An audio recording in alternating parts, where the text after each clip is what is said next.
Why does the brain ignore one eye with amblyopia? Imagine your brain as a busy control tower, constantly sorting through signals from both eyes to create a clear picture. Sometimes, especially in amblyopia, the brain chooses to ignore input from one. This happens because the brain tries to avoid confusion or double vision when the images from each eye don't match perfectly. If one eye sends a blurry or misaligned image, the brain suppresses that input to keep the vision smooth and comfortable. This suppression mainly occurs in the brain's visual cortex, where signals from both eyes are normally combined to form one clear image.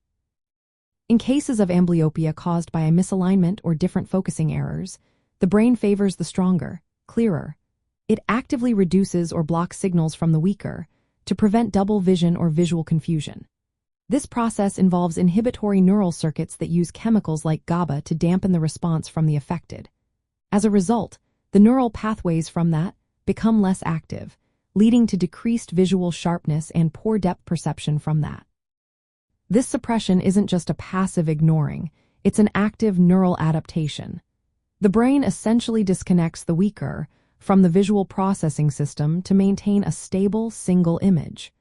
Over time, this can cause the eye to become amblyopic or lazy because it isn't being used effectively.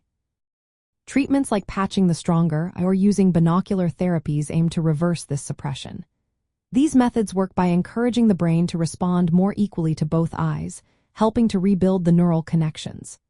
The brain's plasticity, especially in children, makes early treatment very effective. When therapy begins early, the brain can relearn to integrate signals from both eyes, reducing suppression and improving vision. In summary, the brain ignores one eye in amblyopia because it actively suppresses the weaker eye's input to prevent visual confusion.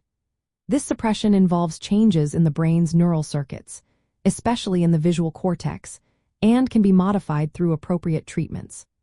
Always remember, if you or someone you know has concerns about vision, consulting an eye care professional is essential for personalized advice and effective management.